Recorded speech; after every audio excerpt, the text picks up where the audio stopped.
Well, since there's no open mic tonight, I wanted to introduce Yvonne, Blomer, and the readers of Hologram, which is an homage to PK Page.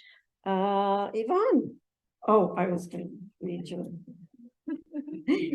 Yvonne Blomer's The Last Show on Earth, Caitlin Press, 2022, explores grief, love, and climate change. In 2022, she had a two-book year with Book of Places, 10th anniversary edition, also being released. Yvonne has edited 5 anthologies, most recently, Hologram, homage to PK Page. She is the past poet laureate of Victoria, BC, and was 22 to 23 Art Poetry Magazine Poet in Residence. Yvonne teaches on Zoom and lives on the territory of the Lekwungen people. She is also our past AD, that is of PEP. So I welcome Yvonne Blomer.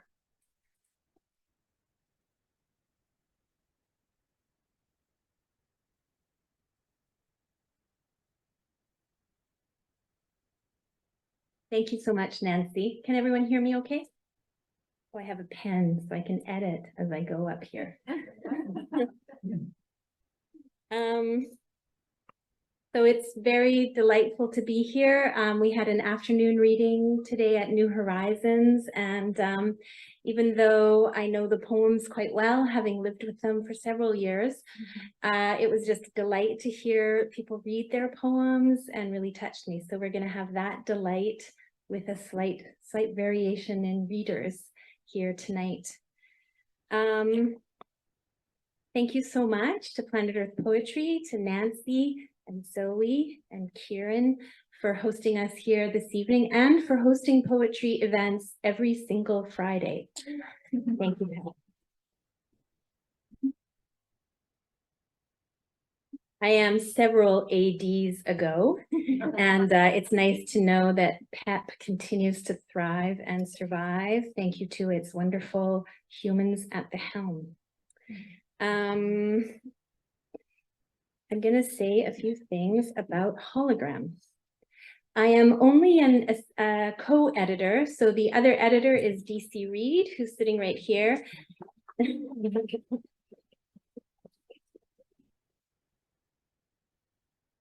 Creating an idea for a book, collecting the poems and editing them is a near momentous task. And DC initiated the idea of this book in order to both honor PK Page and to raise money for the PK Page Trust Fund through the League of Canadian Poets. So thank you, DC, for your good ideas and your honoring of PK and raising funds to mentor future poets, which is quite wonderful. So thank you, DC. I'm going to read a short selection from my closing essay. So just to tell you a little bit about the book, it has poems. It has art by PK Page, known as PK Irwin. It has also, most of the poets have written a note on how PK Page influenced themselves as writers. So it's quite a marvelous and beautiful book. It costs $25 tonight, usually $26. So bargain at twice the price. So here's my little afterword, or part of it. When I wrote the first draft of this afterword, we were in the throes of the dreaded pandemic. And now we have eased into a near post-pandemic world. I'm not sure I can draw a metaphor between revisiting PK Page and her marvelous legacy and this pandemic we have all struggled through, but I can say what a gift poets and poetry always are. I can be thankful for the paths, meandering though they may be, that have led me to poetry and the determination that has stayed me. So here I am with this book before me, my voice joining the voices of poets who are connected through PK Page, one of Canada's great poets, and I can again be relieved to have poetry in my life. As for my own personal part in celebrating the work of PK Page, in 2011, I was asked to be on a panel at the League of Canadian Poets, AGM, on PK, and to do a reading of her poems at an evening event hosted by Elizabeth Green. This invitation came because I was, at the time, the artistic director of Planet Earth Poetry, and if you don't know, Planet Earth Poetry is named after the poem Planet Earth by PK Page, so the connections continue. Once upon a time, her poem Planet Earth hung on the walls of Planet Earth Poetry, but we don't know where it is now. Is that true? Maybe in Anne's basement. Under Daniel's bed. Or under Daniel's bed. Right. So that's a little bit of me. I think I don't want to say much more. Maybe a little bit of PK's voice here.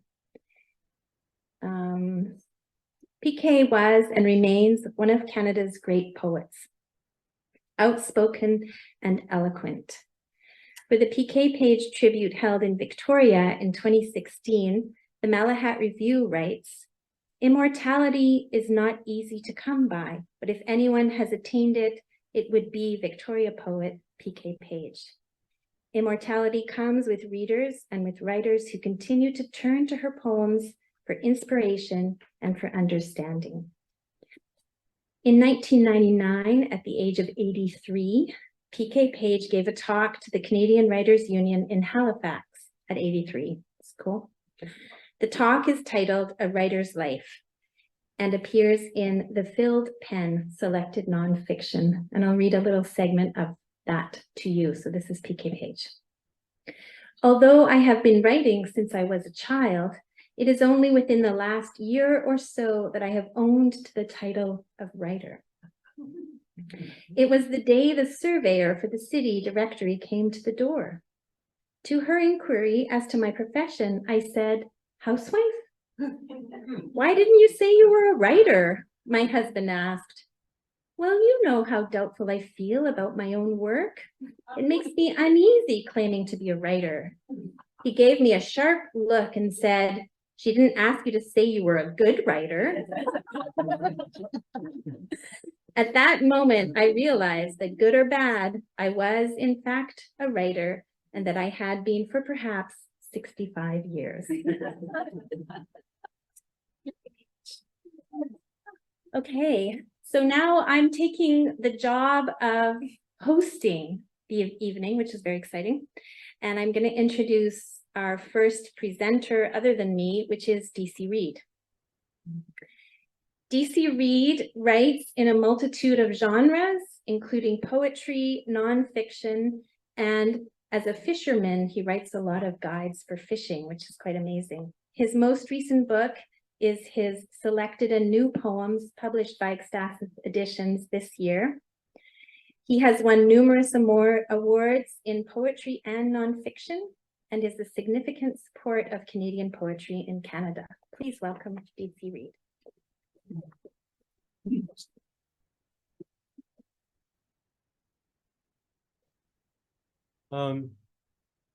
I had picked up a bunch of copies of my book of glosses to give to the poets in the book. And if there are any poets in the book who are here and you haven't got one, leave me your address and I'll send one through the mail to you. Okay, because I still have a bunch left. Right now, one of the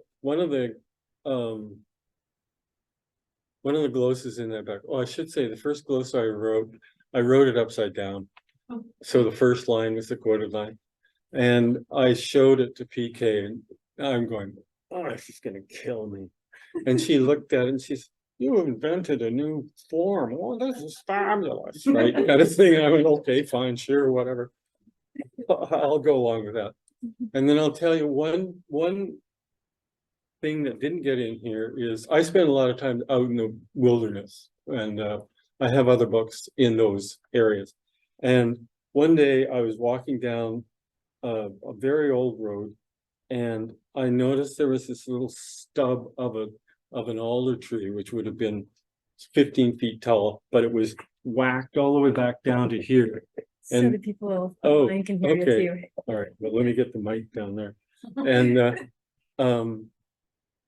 And then whoever had done that job lifted it up so the roots were actually out of the ground. Can you imagine how strong you'd have to be to do that? Okay, and then the next thing was that it was covered with bright red pea, which is of course some amazing thing.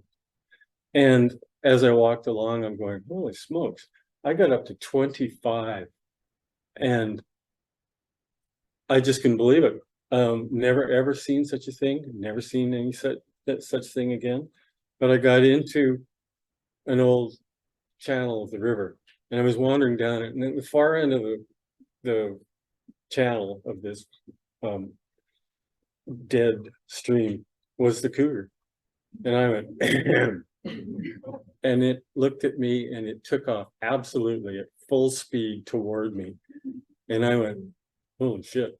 And I didn't give it a second's thought. I just went wham. And I went running off toward it at full speed. And we're both running together like this, eyes locked in one another.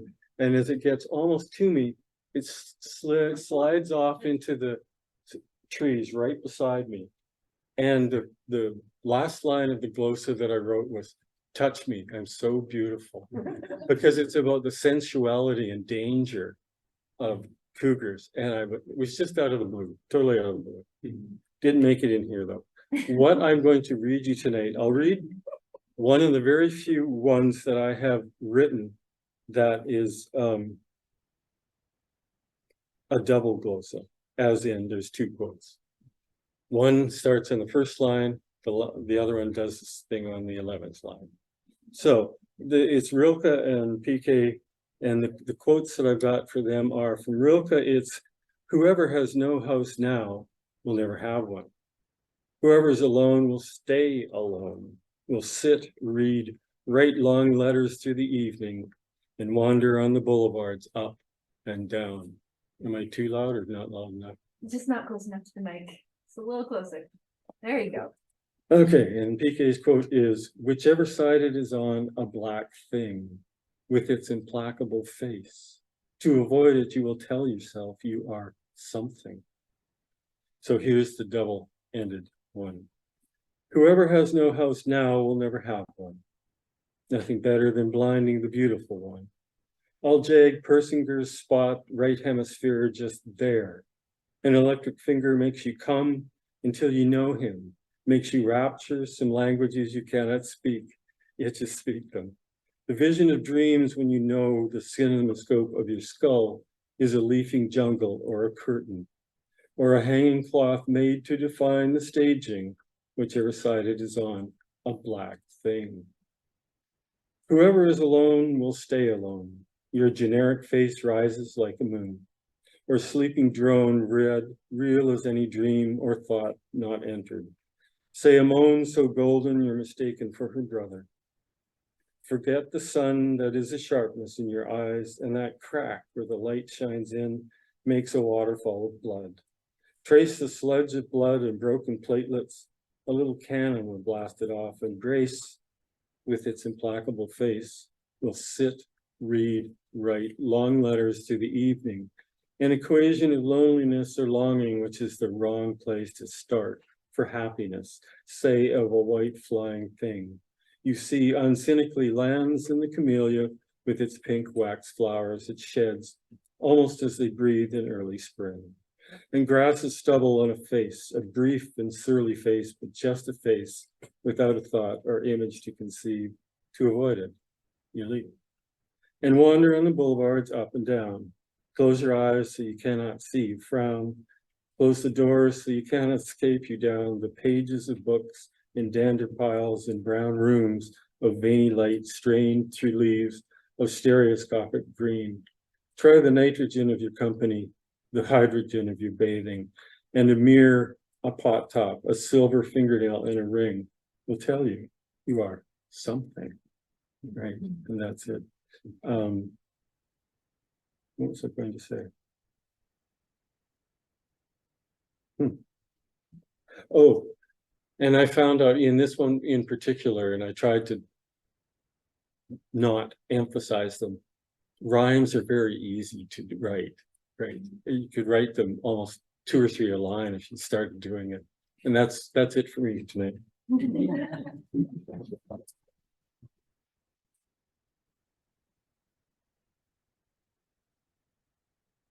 Thank you, DC. I'm gonna pause while people come in and get settled. And our next reader is Lynne Mustard. Lynne earned her living as a writer and consultant who specialized in marketing communications. She also pursued a calling, training in and then teaching mindfulness-based stress reduction. Sounds good.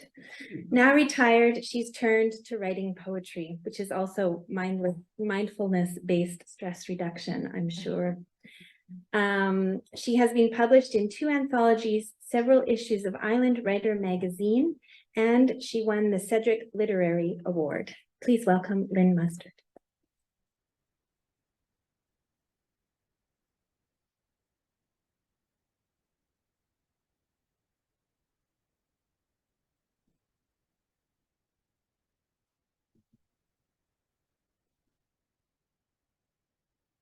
Thank you, Yvonne.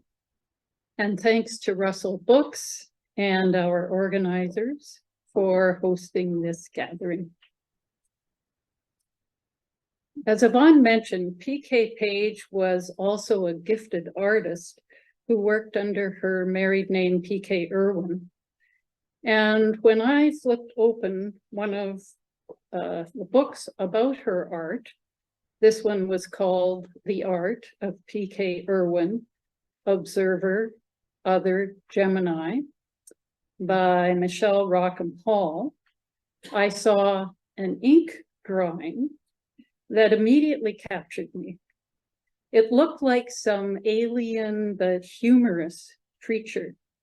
And that artwork inspired my poem titled Recognition.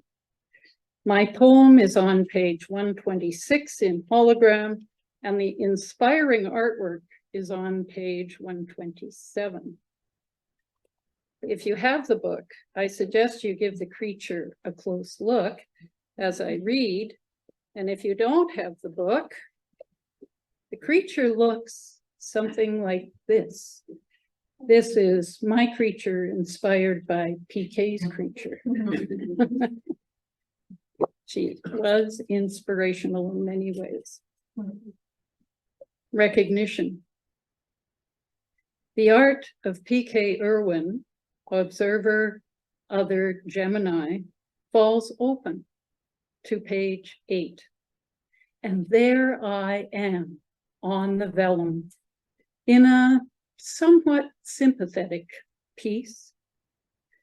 P.K., being kind, called it Untitled 1959. But it's really a portrait of me. A creature of awkward angles, wearing as fascinator a puffball of blown out seeds. And there's my updo bristling with sardines, along with my dragon eye, my unicorn horn, my grin. This sketch of my innermost alien self could not feel more accurate. Patsy, Pat, Patricia, PK, the startling, intuitive artist, channeled my unseen. Thank you.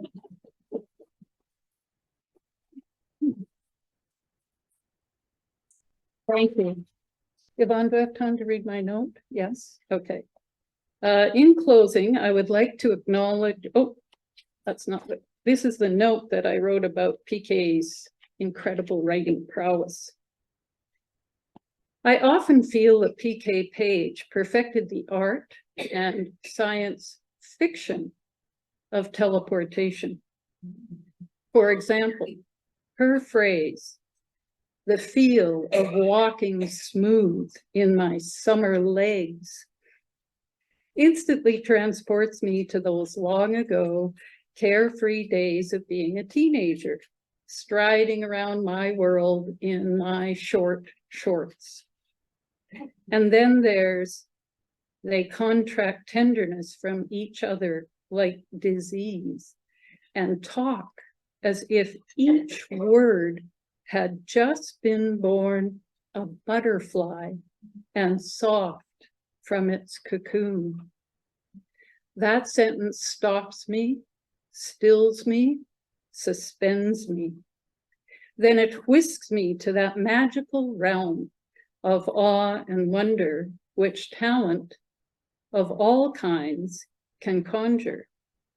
It doesn't seem to matter to me whether the adept is a writer, an opera singer, an artist, or a prescient goalie diving to where the puck will be.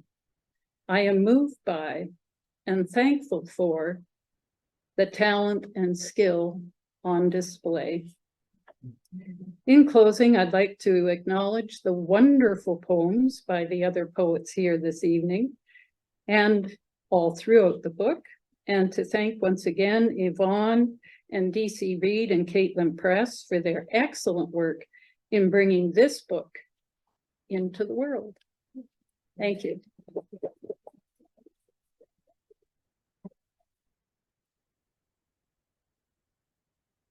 Thank you, Lynne. I wanted to let you know that we also have an essay in here by Michelle Rackham Hall and a couple of other essays, also from, you know, I've gone blank, but it'll come back. Zelig, and also her biographer, whose name has left me. Anybody? Anybody? Duval, Sandra Duval, thank you. Our next reader is Leila Kulpas. Leila is the author of the memoir, Into the Eyes of Hungry, Growing Up in the Wilds of Australia. She has an honors degree in English and a degree in medicine and specialized in psychiatry until she retired, treating mainly those who had been traumatized in early life with psychotherapy and minimal medications. Her prose has been published in a psychotherapy review, a National Voice anthology, and various newspapers, and her poetry on the internet by Pandora's Collective and in several literary journals and 5 anthologies. Please welcome Leila Kulpas.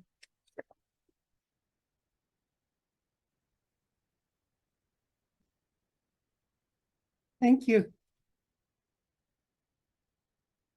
I first learned about PK Page from being in Patrick Lane workshops and came to know her work then. Tonight I'm reading Transformations. I'm beginning to know the loveliness of the things in the old house. Indigenous carvings, vases, masks in the stairwell, a Persian relief. Objects discovered and treasured by your father. As I gaze at them, their shapes, hues, planes and lines emerge into wholeness, increasingly complex and lovely. When the house is empty, they must ache for the caress of your eyes, your voice to tongue their fragmented stories, or perhaps like Mexican street children, proffering gardenias in funnels of newspaper at the edge of a fiesta. They're glad of the gloom. You say they're like parts of you, and your beauty, like theirs, continues to emerge from the shadows. Thank you.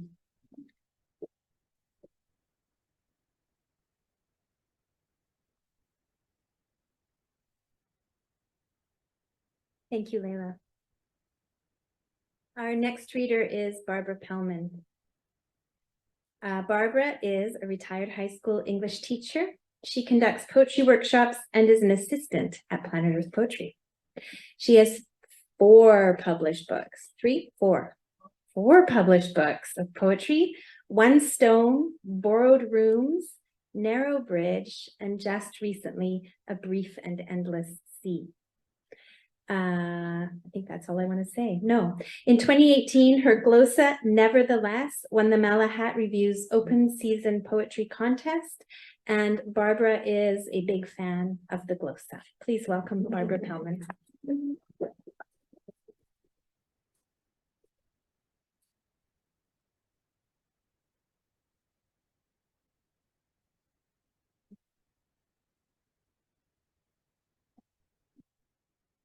Actually, any contest I've ever won have been with a glossa, so. Thank you, PK Page. And thank you for all of you for being here. It's so wonderful to see all of the shelves lined with people.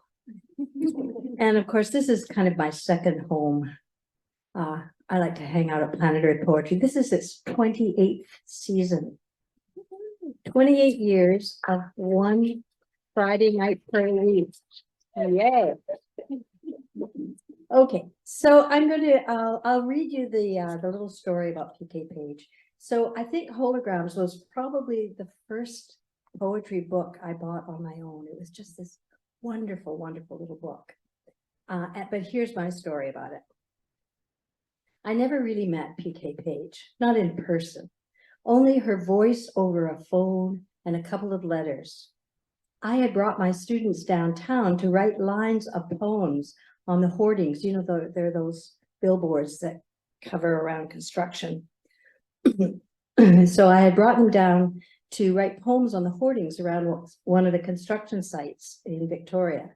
A day of paint and excitement, favorite passages mentioned, books of poetry held open now with red and green thumbprints. One student wrote, "Oh, this great beloved earth and all the creatures in it," from PK Page's glorious glossa Planet Earth. It made the Monday morning paper. Well into the second class of the morning, I received a phone call. Usually the secretaries field all calls so that teachers don't get interrupted.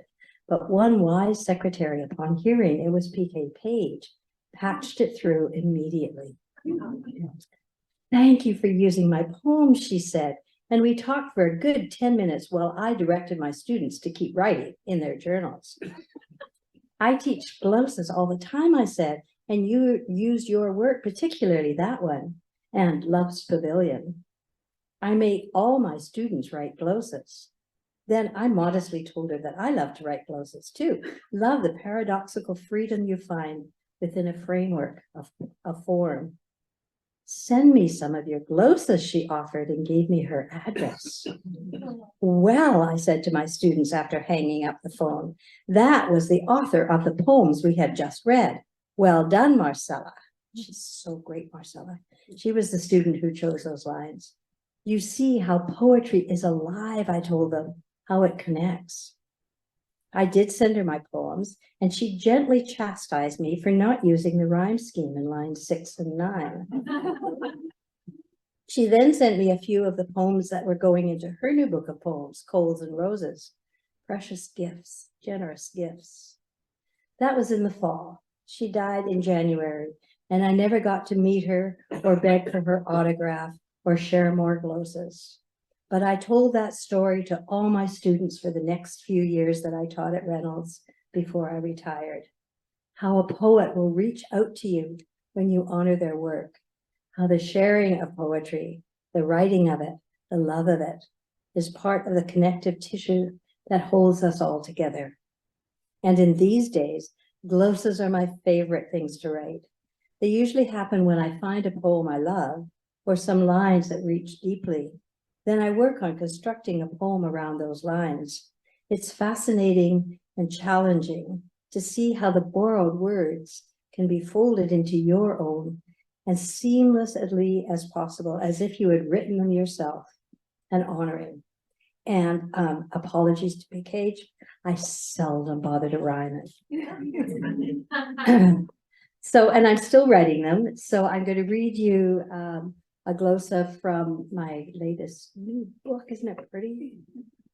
The cover is actually a painting by Phyllis Sirota. So those of you who know Phyllis, it was a great treat to get that from her. Okay, so here we are.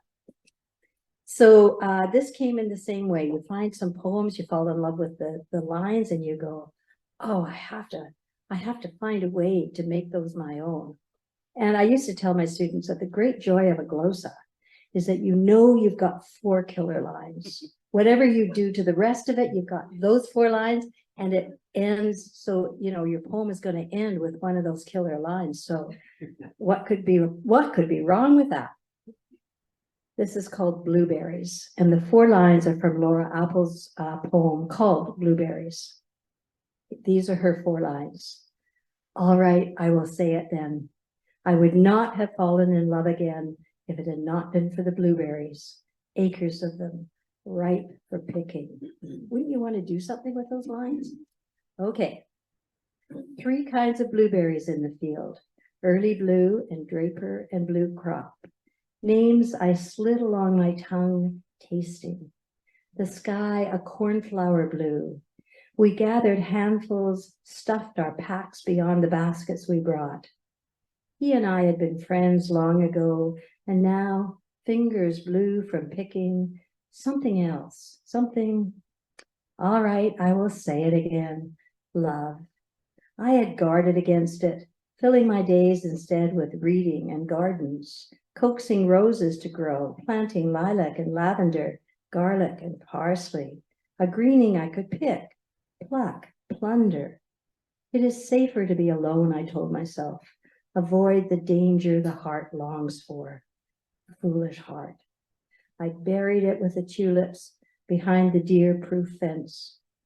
I would not have fallen in love again if it had not been a summer day, if the wind had not been so soft, if the leaves had not been so full, if there had been thorns, if the sun had been too hot, if it had rained, if I hadn't brought a hat, if he hadn't laughed in just that way, if he hadn't brushed a stray hair from my eyes, if it had not been for the blueberries. We stood in the field, all around us green and blue, our clothes stained and our hair wind-tangled. No one else along the rows of bush.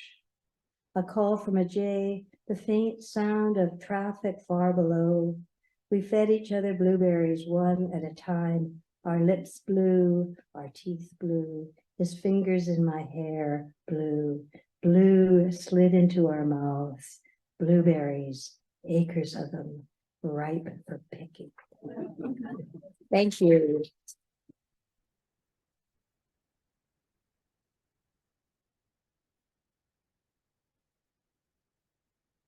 Thank you, Barbara. Very lovely. Our next reader is John Barton. John Barton's recent books include Polari, We Are Not Avatars, Essays, Memoirs, Manifestos, and The Essential Douglas Lapin, which won the gold medal for poetry in the 2020 Relit Awards.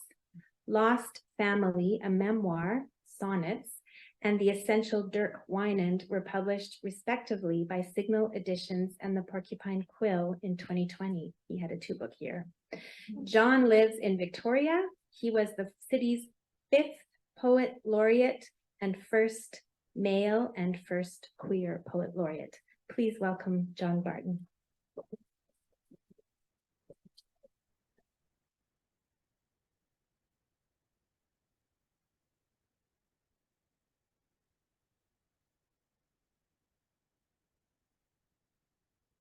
Thanks, Yvonne. So I'm going to start by reading a part of my comment about PK. My first awareness of PK Page came via Gary Geddes. As my creative writing teacher at the University of Alberta in 1977, he recommended that I hone my craft with her at UVic's Department of Creative Writing, where I enrolled in September 1978. Unbeknownst to Gary or me, she had decided not to continue teaching after only 1 year. Nevertheless, she was the lure that led me to a series of experiences and decisions that would make me the poet I am today. My next encounter with her was, of course, through her work. In a UVic English class with Eli Mandel in 1980, he asked his students to write pastiches of 2 poems by a Canadian poet. I chose to write in the manner of PK's A Rock Drawing. My poem is called Hieroglyph, and Personal Landscape, and my poem is called Shared Landscape. Through this act of mimicry, I learned a great deal about and came to respect even more her mastery of startling imagery, nimble line breaks, and most importantly, the knack she had of knotting the thread of a poem through a progression of stimulating ideas.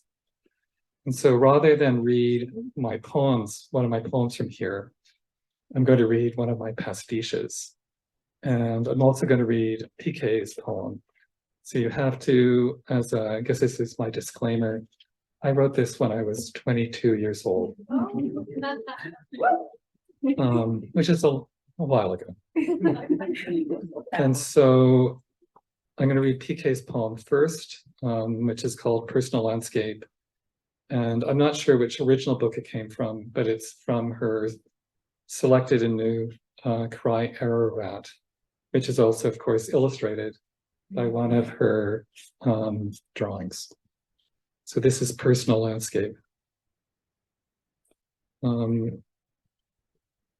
the bog ends there, where the ground lips, lovely is love, not lonely.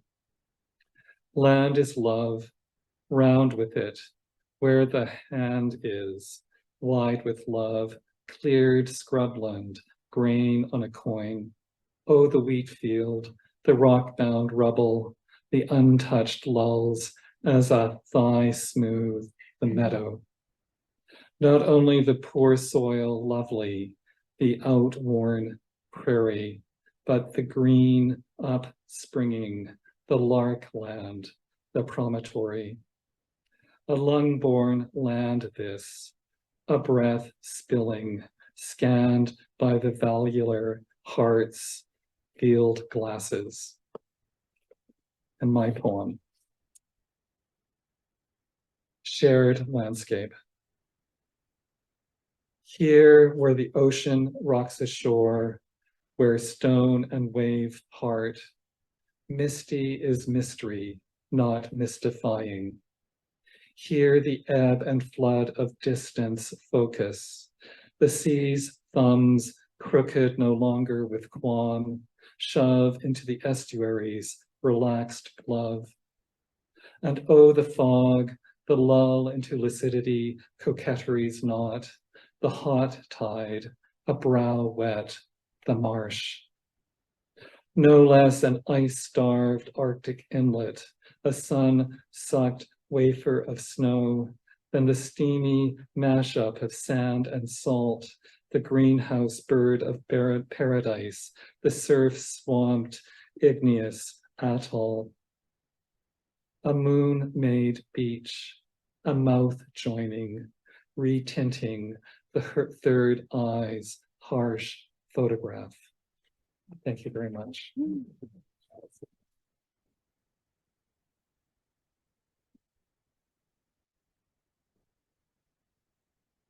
Thank you, John. I'm loving the movement forward of PK with the book, but also the casting back. It's very marvelous. Thanks, John. We have 2 more poets and then we're going to take a break. Is that okay, bosses? One more, 2 more, one more. If we do 2 more, we have fewer on the other side of the break. Whatever. I'll decide while Susan McCaslin is reading. Our next reader is Susan McCaslin. Susan McCaslin is a Canadian poet from Fort Langley, British Columbia. Thank you for traveling over to Susan today. She has published 16 volumes of poetry, including Into the Open, Poems New and Selected, and Heart Work. She has collaborated with J.S. Porter on a volume of creative nonfiction, Super Abundantly Alive, Thomas Merton's Dance with the Feminine. Susan's chapbook, Letters to William Blake, was the first place winner of the Mother Tongue Chapbook Competition in 1997, adjudicated by PK Page. It was produced on a handset press by Mona Fertig and Peter Haas of Mother Tongue Publishing. Please welcome Susan McCaslin.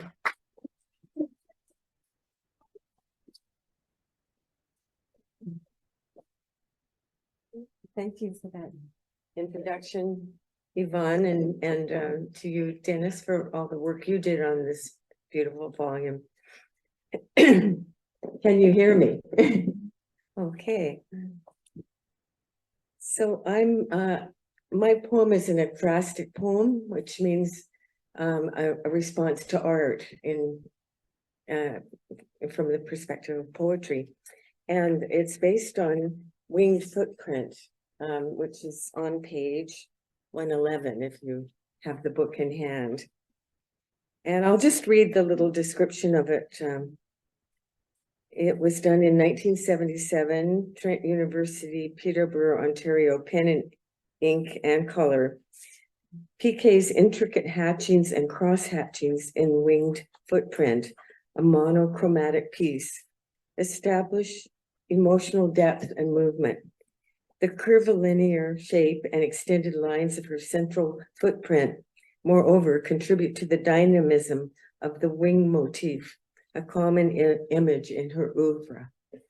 And I'm going to read my poem.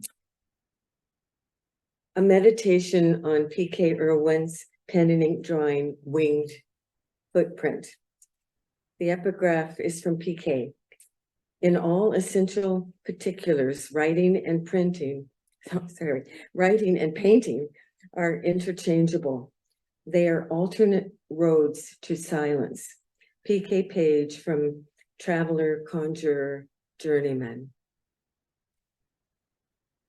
Goddess weather is upon us. A footprint imprints deep space. Rods and cones dance behind the eyes. But who is the seer? Who the seen? We are up to our galaxies in affirmation versus denial. White wings rise from amoeba dark, flapping, gliding, oaring across time. Ferrying a cozy nest of ovoid eggs homeward to resident silence. Tender stones rock in a dark cabinet, dreaming a fluid geometry. A flying footprint presses down into planet Earth, where heaven and earth embrace, where isness blooms, all in all, a resonant hush. Thank you. And I'm going to read a few paragraphs from my essay, because if I read the whole thing, it'll take more than my 5 minutes. So when I first attended a PK poetry reading, I thought her the most elegant woman I'd ever seen. She stood confidently, hands on hips, exuding an air of mystery. She had the bearing of my maternal grandmother and the eloquence of a wood thrush. Her poetry inspired me to hone my craft. I later found myself looking for a peacock blue silk scarf and dangling hoop earrings like hers. And that's why I'm wearing a dress today instead of my usual slacks or jeans or whatever. PK's work encouraged me to experiment with forms such as the glossa, pantoum, and villanelle, though I noted she never abandoned free verse. Each poem attuned listeners not only to the images and metaphors, but to the rise and fall of the voice. Yet most of all, her work seemed grounded in some unspeakable, unifying musical silence. I noticed how she played with the analogies between music, the visual arts, images, and words. For me, her work modeled a balance and synthesis of higher reason, quote unquote, or what Dante called the good of intellect. As I developed my own engagement with various mystical traditions, including Sufism, I was delighted to discover more about PK's Islamic explorations and practices. When I landed a full-time position in the English department at Douglas College, I showed my students a National Film Board of Canada documentary film titled Still Waters, the Poetry of P.K. Page. And I think it's a video now, where she reflects on the place behind the eyes where all things flow from stillness. And I'll skip a little bit here.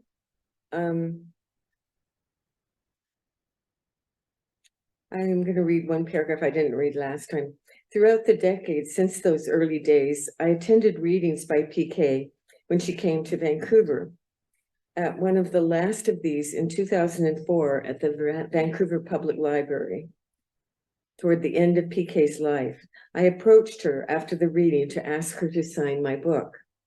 Since we hadn't been in touch for a number of years, I opened by saying, "You may not remember me, but..." Out of her remarkable generosity, PK took both my hands, looked directly into my eyes and said, "Of course I remember you, Susan." That's how gracious she was.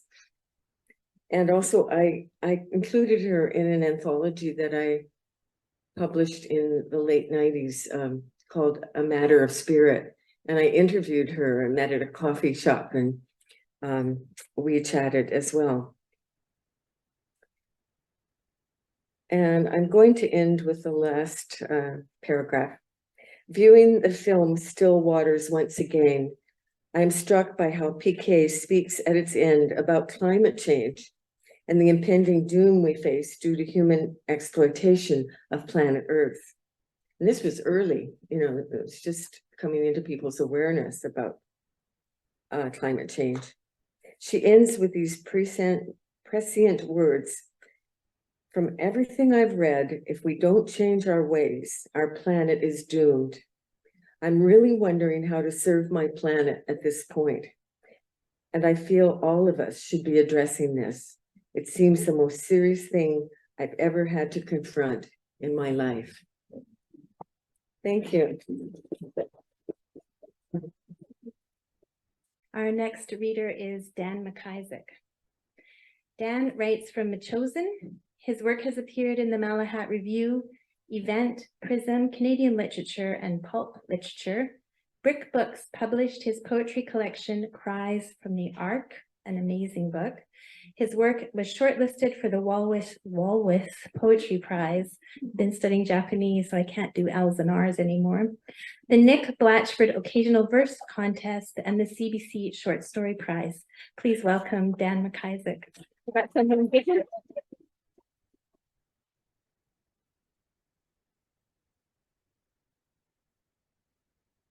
So when I was a young whippersnapper, my idea of a poet, a Canadian poet, was Leonard Cohen.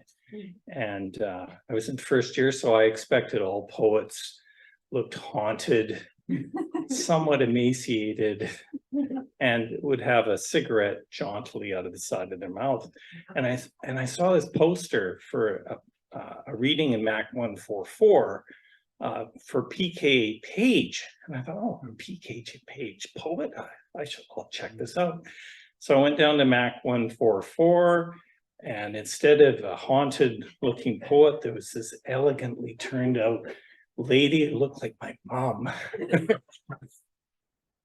in a dark dress and a string of pearls and this beautiful plummy voice. And she was very inspiring for me, and hence this poem. This is called Page Esprit. Eye for the ordinary, ear for the ornate, saying the least with the most brio. Eye for the honest, ear for the opulent, relieving and revealing the most and the least. Her fine esprit glycerating.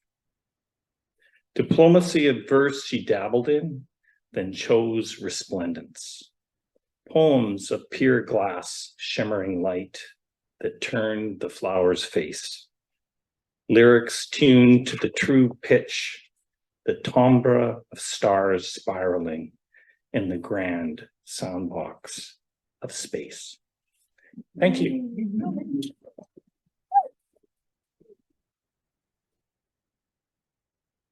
My thanks to the editors and the contributors, the publisher, and Planet Earth Poetry, and the audience. Thank you.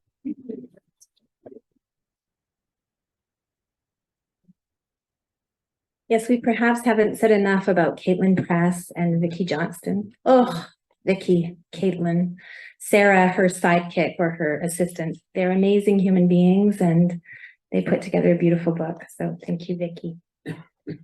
Our next reader is Kate Braid. Kate Braid has written, co-written, edited, and co-edited 16 books and chapbooks of nonfiction and prize-winning poetry, in addition to numerous poems and articles published in anthologies and journals. With Sandy Shreve, who's also here, she co-edited the essential anthology of Canadian form poetry in fine form. Her most recent book of poems is Elemental, published by Caitlin Press, and of nonfiction, Hammer and Nail, Notes of a Journeywoman. Please welcome Kate Braid.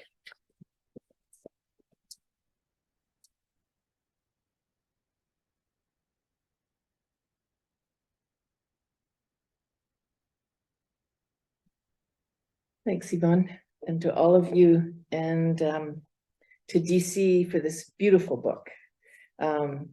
It's wonderful to think of honoring this amazing woman years after she's gone. This first poem is called Tree Song, and it's a glossa, which is the form that I learned from PK. And it takes its 4 lines from from a wonderful Hamilton carpenter and poet by the name of John Terpstra, who wrote a poem called Naked Trees. And he said, naked trees extend their complicated praise. Branches sway in a sort of unison, not agreed upon, each their own way. Tree Song. May I be forgiven. May I forgive myself this endless search for someone, something to explain. Give me the reason we're here and what lies after. And if there's a plan, or even better, planner, if I could only know for sure, just once, a deal, I'll say right here, you whisper in my ear the answer. While all around me, animals carry on regardless. Plants and insects don't bother counting days, and naked trees extend their complicated praise.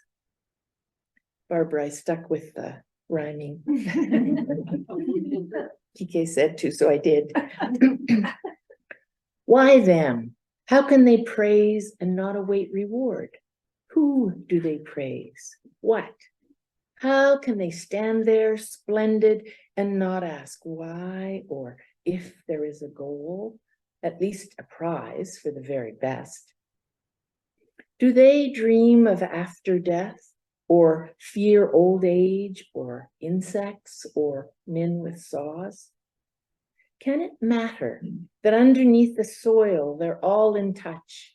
What one knows, all know instantly in a deciduous coniferous vocabulary that whispers a grace, as all around branches sway in a sort of unison.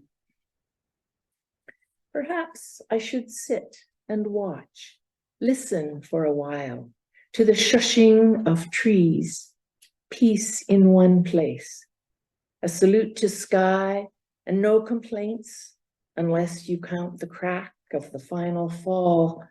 And what do they see then? Is there mortal terror, or a welcome to the stones they now shall lie upon, the bed from which to nourish other trees? If we die childless, are we forgotten? Is heaven a tonic not agreed upon? Some say there's nothing to be frightened of. There's God, or gods, or goddesses, or not, to take me home or not. I'll find out soon enough, that's sure. Perhaps this is my fascination with birds who fly above, rest lightly on each moment, small prayers to the beginning and end of day. And after all, what can it matter that I get the story right or wrong? When it comes to living, life and death, each being sings a sort of roundelay, each their own way. And I'll just finish with a very short poem. PK, who I met when she wrote the introduction, as Yvonne said, for Sandy's and my book about Canadian foreign poetry. And she said, well, come on over and visit. So I began to do that, and hanging out for an afternoon with a bottle of wine and lots of good gossip. Her grace and her intelligence and her sense of humor, in all that, I was awed by her spiritual courage. And so I'll finish with this. It starts with an epigraph from PK. In her poem Preparation, she said, prepare for what you have dreamed to burn and be burned. Ah, dear PK, your courage dazzles me. Dear PK, your courage terrifies me. To face unknown forces, to evoke the gods, dare fire, dare to be burned, and then to pick up the pen and write about it.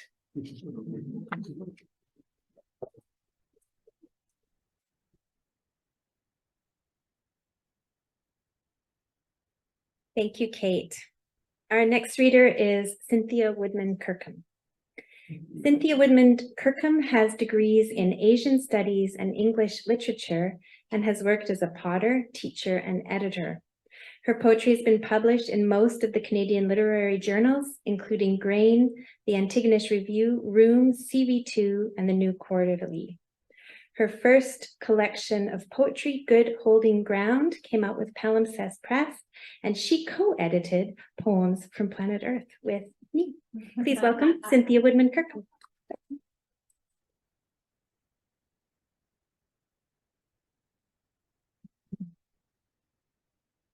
And so I really understand the work involved in putting together an anthology. Huge amount of work. Well done to both Yvonne and DK. I got that wrong. DC. Sorry about that. Yeah, I'm CK. Okay. This is a glossa. Gee, surprise, surprise. So you all know what glossa is, and the 4 lines that I am communicating with or in conversation with are from D.H. Lawrence's poem Mystic. And they call all experience of the senses mystic when the experience is considered. So an apple becomes mystic when I taste in it the summer and the snow, the wild welter of earth, and the insistence of the sun. Excuse me. Late summer in Frederick Arm.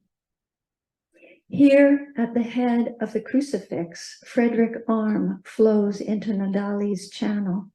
Cordero is the crosspiece. A week anchored in a half-drowned dock, Frederick was a British explorer, but the name is known to me from a child's tale of a mouse who spends his hours slow gathering nuts and noticing the gauze of dusk's mayfly over the lake's smooth cheek. His neighbors scurry about their work, chastise Frederick's lateness, laziness, make their disapproval heard. They call all experience of the senses mystic when the experience is considered. The Frederick in me wonders this morning how to translate the preening of herring gulls lined on a log, chatter of croaks and caws, tweets and quacks that must be about fish and the obstinacy of tick under wing. Into the silence comes the click of alder leaves as they tumble gold amongst evergreen, the scritch of gravel on logging roads, a rock slide's distant throaty rumble. How know we are alive, if not in the noticing? In an abandoned orchard, sit, so an apple becomes mystic when I taste in it. The drip of glaciers, granite dust, and tart sun, or in the flesh of a stiro basin trout the taste of water grasses, sweet lake, a dusting of sea. I soak in this elemental place, its lightness of spirit and aura of limitless days. Float in the wild silence where all the Fredericks can stretch their reach beyond the business of living, can pull into eyes and lungs full girth, the summer and the snows, the wild welter of earth. Each hour skims magic, like phosphorescence in a night sea. Here senses rule, and Fredericks store their visions for the telling in the long winters when the seeds are nearly spent, when the dark cave closes in, and trapped mice seek the value of experience considered. Then Frederick will rise, recount tug of unfurling leaf, green smell of ocean, and the insistence of the sun.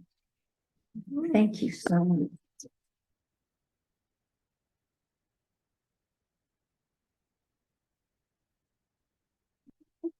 Lovely. Are you all in the Pacific with Cynthia? Yeah. Our next reader is Stephen T. Berg. Stephen T. Berg was raised on the Canadian prairies and tutored by the West Coast. His poetry has seen life in stage performances, has been chosen to ride Edmonton transit buses, and has appeared in such publications as Prairie Fire, Orion, Earth Shine, and more. His first chapbook, There Are No Small Moments, was published by The Rasp and the Wine, and his first full-length book of poetry, Beacon Blues and Holy Goats, was published by Ailess House. Please welcome Stephen T. Berg.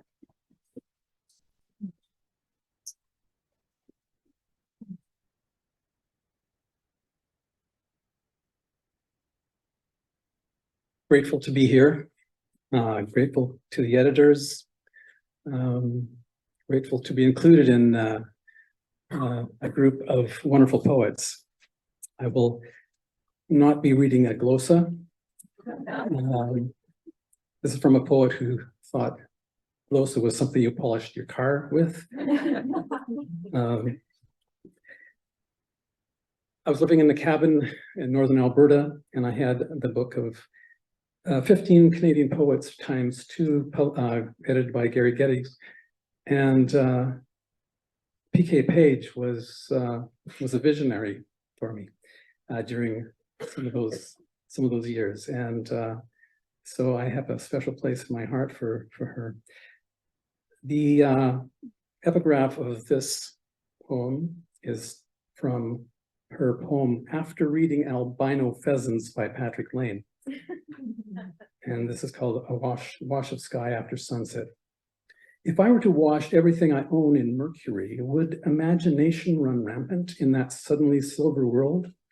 Free me from gravity, set me floating skyward, thistle down, permanently disburdened of my flesh? Wash of sky after sunset. It's not so much the stiffening flexion or bone shrink under loosening flesh. The so-called indignities of gravity are not the heart's worry. Only let me look over this gray bay To the wash of sky after sunset and smell the coming rains of winter, let me welcome the slow motion communion of forest, the colliding silences of songbirds, and the small black snake in the clipped grass, guiding itself with its own signaling tongue toward the garden border's flowering time. And I will rise like thistledown in this silvery space to float a few feet above my life, my rampant past fully alive, my future a giant turtle lumbering across the sand and vanishing gracefully into the water, which makes it harder and harder not to love everything here so much until there's nothing left but imagination and this choir of anticipation. I'd like to share a recent poem, very recent. This also has an epigraph from PK Page from Cry Ararat.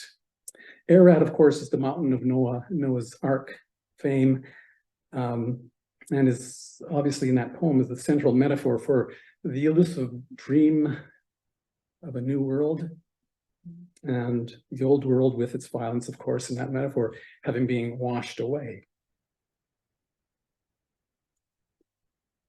Then, as if from the sea, the mountain appears, emerging new washed, growing maples and firs, the faraway here. New World dream. The typhoon is unspooling. The quake's magnitude is dropping. The coral is blushing again. The ash-covered earth is regreening and filling our withered souls with sap. In the mouths of usual enemies, timely blessings cause curses to backfire, and bullets are repenting and retreating to their barrels, and bombs, born again, are helium balloons. The cylinders of war have seized like my rusted out rambler. Battle tanks have changed into red wagons, and missiles have fallen silent in their silos, and the muzzles of cannons are refusing to report. Ammunition is dissolving and running back into the seams of ore where new water is percolating into blooming deserts, and soldiers are shedding their combat camo and dancing uniformly naked. And the Pentagon is a chicken pen, and the CIA is a farmer's market, and NATO and CSTO are lying prostrate in the abacy of a meadow. Everywhere, the ruins are rising and assembling into fresh fittings. The shattered bones of mothers are mending and lifting all the broken children. Maps are losing their borders. Politicians are climbing sycamore trees to catch a sight of truth. And the sun herself has cast out the military-industrial complex and overturned the rapacious tables of corporations. A great dawn of healing is upon the city. Even cancers are forgotten memories, and your friend has come back from her dying. Her hair is returning, darkening, and thickening like the shining mane of beauty. And the new world has come, reminiscent of the old world, but with a conscience.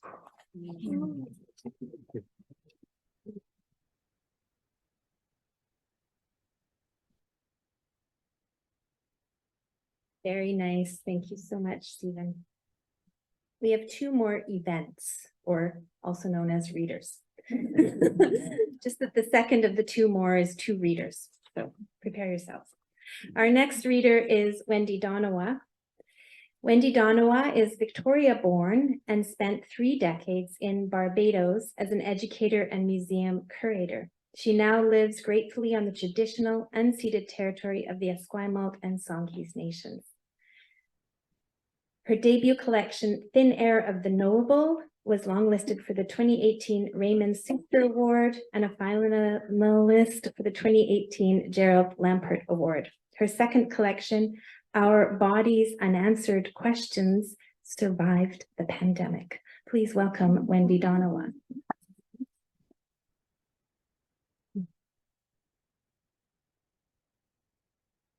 Thank you, Yvonne.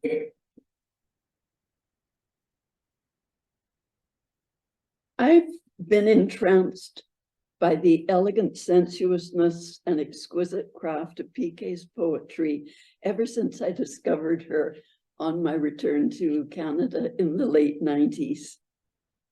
I was particularly moved by her 2009 glossa collection, Coal and Roses. In her 90s, she wrote one of the most tenderly erotic poems I've ever read. It's Your Slightest Look, in case you want to check it out. For anyone heading glumly into the so-called golden years, it's very encouraging. On reading PK Page's Stories of Snow, night fading, unseasonal snowdrifts lifting river mist, cliffs dissolved, leaving seemed a dream of departure. Next dawn, waking to a pale ceiling awash with absence of everything but morning light. Strange then to encounter PK's poem, Snow Light Falling White, among the swans, drift of their down, and men in a colorless landscape who dream their way to death. Still, I bought these white freesias, star bright, to conjure your face. Thank you.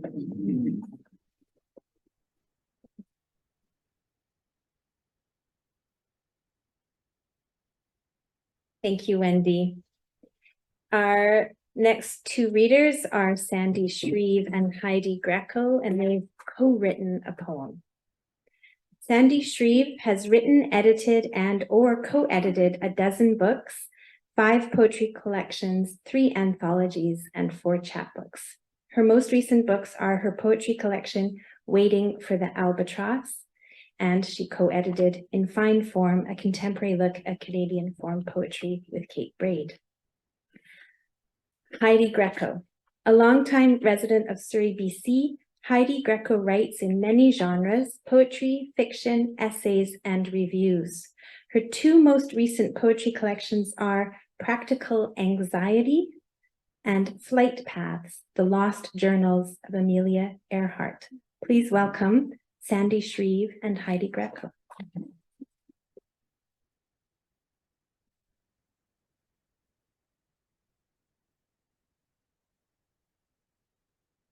Can we do it with the mic? I think we can manage. Okay. If the mic is getting on. Okay. We'll try not to be too bobbish. I have to give one quick little commercial though before I read, and that is that I am fortunate enough that I've been selected to adjudicate the next issue of Counterflow, the magazine put out by Wordstorm, our neighbors just up island.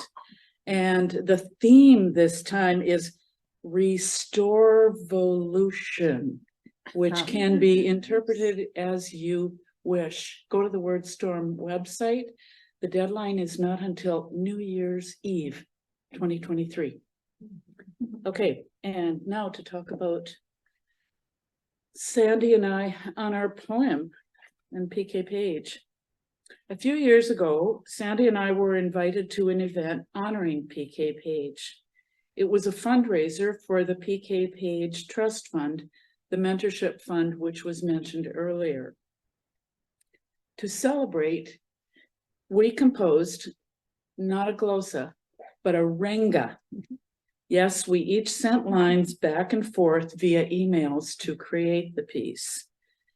To add to the challenge, we restricted ourselves to words PK had used in her poem, Planet Earth, which she had devised after Neruda and his wonderful ironing poem. It took a while, but we managed to use the words in Page's poem, rearranging them as carefully as if we were ironing them. I'll just add to that, as we burrowed into PK's sensibility, we found ourselves engaged in a conversation, not just between the two of us, but with PK, and also in conversation with Neruda. In effect, we were writing a found poem drawn from within an already exquisite work, almost an anagram of the original, but not quite. Oh, I was supposed to use it. It has to be loved with flowers and birds, praising holy surfaces, polished as colored pebbles, hidden in rivers and streams. It has to be washed, smoothed with water and brightness, pressed into meters of stars, the way a mother attends, coaxing within and above. It has to be loved, newly shined until the skin of this planet, its trees and grasses and mosses are singing their hosannas. We must love it till it is burnished to blisses and blessings. The great sea and all its creatures made beloved, bright, and holy. It must be showered and rubbed by hands day and night. The flower blue lake with its gray sky overhead. Archangels will polish it. Seraphim paint it with sheets of pale blue rain. Then the green of this world will blazon forth, and the sea, protean and pleated. Move our hands to draw with pencils and brushes. Keep moving and smoothing the way two joined hands are washed. This shining planet. Her sun like gold, such an O, has to be stroked like a lover knowing the way, and celebrated, her cresses spread out in leaf.